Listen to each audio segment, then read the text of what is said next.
Hey, what's up? Otaku Mike here. We're about to go thrifting. It's the weekend. It's Saturday. Let's go see what we find. Thrift stores in town. Come hang with me.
Hey, how's it going? I just got back from my little comic excursion out in the wild. I went to two different places. One I could film in, and the other I could not film in. But I went to this one thrift store. It's called the Vintage Circle in my town. They have a little comic booth. It's called Third Coast Comics. I've been there once. I've shot a video in there before, and I went in to go check see what's been like new in their inventory and whatnot. And because I haven't been there in a while, and I kind of feel like personally, I know these books aren't worth that much, but to me, they are like the coolest thing ever because I never find this particular comic series in the wild. I have it all in trade paperback form, and I debated whether or not to pick all of it up, but I didn't have like enough money at the time, so I cherry picked which ones I personally wanted to get. I'll probably end up going back uh, to this place and picking up more stuff. But first, I picked up. This is actually, which I think these might need to get rebagged and board. This is Usagi Yojimbo. This is issue number 18. Was it 18? Yeah, 18. This is actually part of the Fantagraphics run right here. This is towards the end of this big first story arc within Usagi called The Dragon Conspiracy, where this is actually has a pretty significant thing happen in it. Spot, the little green dinosaur that Usagi like befriends really early on in Usagi's story, he ends up dying in this particular issue, which is sad. So I picked this one up because I love the cover. They have little like they're not perfect conditions, but they have like little spine ticks and stuff, you know. But for $3, it's not terribly bad. You can actually see when we get to the next one. All of these were actually originally $2, but I guess you got to make a living somehow, and they mark these up to $3.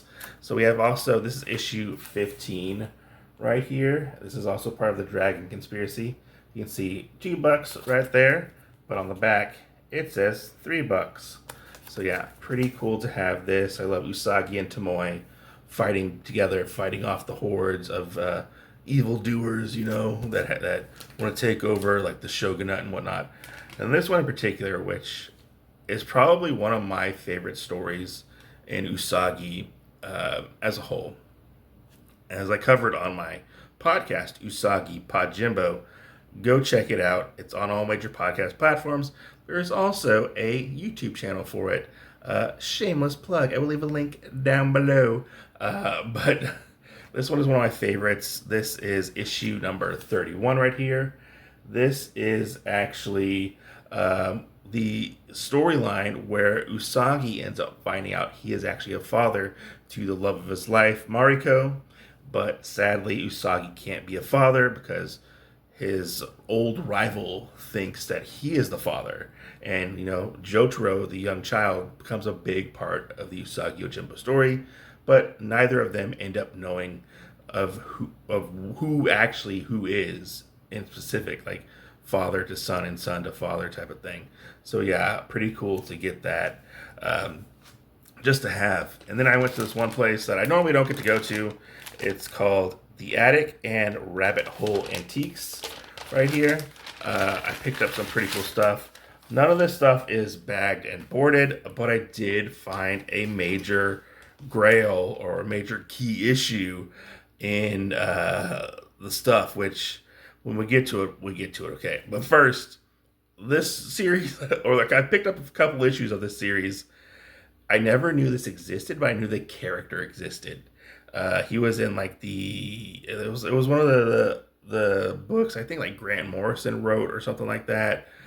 But this is Captain Carrot and his amazing zoo crew, which this is awesome.